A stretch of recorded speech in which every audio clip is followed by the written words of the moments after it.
Hi everyone, আজকে বানাবো সাবুর বড়া। সাবু বলতেই প্রথমে মাথায় আসে আইদার সাবু মাখা অথবা সাবুর খিচুড়ি। তো চলো আজকে চটপট করে বানিয়ে নিই সাবুর বড়া। তো এর জন্য আমি সাবুটা ভিজিয়ে রেখেছিলাম 7 থেকে 8 ঘন্টা মতো। আমি ছোটো দানার সাবু ইউজ করেছি। এর মধ্যে নিয়ে নিচ্ছি সেদ্ধ আলু, একটু আদা বাটা আর হচ্ছে পেঁয়াজ কুচি। এরপর আমি একদম বাদাম একটু গুঁড়ো করে রেখেছিলাম, ক্রাশড করে রেখেছিলাম, মিহি করে গুঁড়ো করিনি, তাতেগুলো মুখে পড়লে ভালো লাগে, সেটা নিয়েছি। তারপর নিয়েছি ধনেপাতা কুচি, নুন দিলাম, নুনটা তোমরা তোমাদের স্বাদ মতো দেবে। এরপর দিয়েছি একটু ভাজা মশলা। এই ভাজা মশলার রেসিপিটা যদি তোমরা চাও তো আমি নেক্সট ভিডিওতে আপলোড করে দেবো। এরপর দিয়েছি এভারেস্টের আমচুর পাউডার, যাতে একটু চটপটা খেতে হয়। তো সমস্ত কিছু উপকরণগুলো দিয়ে ভালো করে সাবুটাকে মেখে নিয়েছি।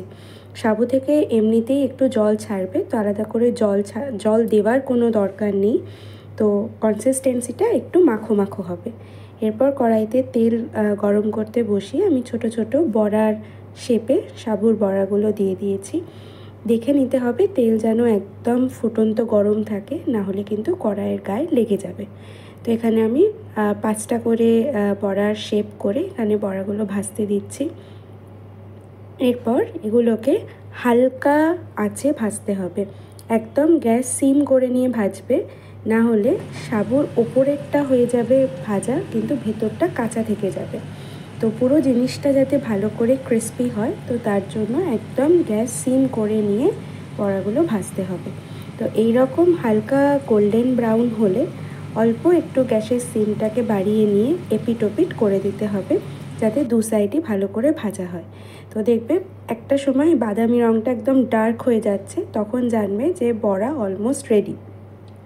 বেশি ভাজলে ভেতরের সফটনেসটা চলে যাবে। তো আমাদের মেন জিনিস হচ্ছে বড়ার যাতে বাইরেটা ক্রিস্পি হয় বাট ভেতরটা হালকা সফট থাকে, যাতে সেটা শক্ত না লাগে। তো এই হচ্ছে ফাইনাল রেজাল্ট সাবুর বড়া। তো এটা হালকা বাদামি হয়ে গেলেই তোমরা তেল ছেঁকে তুলে নেবে এটাকে। এরপর গরম গরম সার্ভ করতে পারো। আমি এখানে টমেটো সস দিয়ে সার্ভ করেছিলাম আর উপরে একটু ধনেপাতা কুচি অ্যাড করে দিয়েছিলাম দেখতে ভালো লাগার জন্য। সব খাবারই কিছুটা গার্নিশিংয়ের উপর ডিপেন্ড করে, তো আমি সবসময় চেষ্টা করি যাতে খাবারটাকে সুন্দর করে প্রেজেন্ট করা যায়।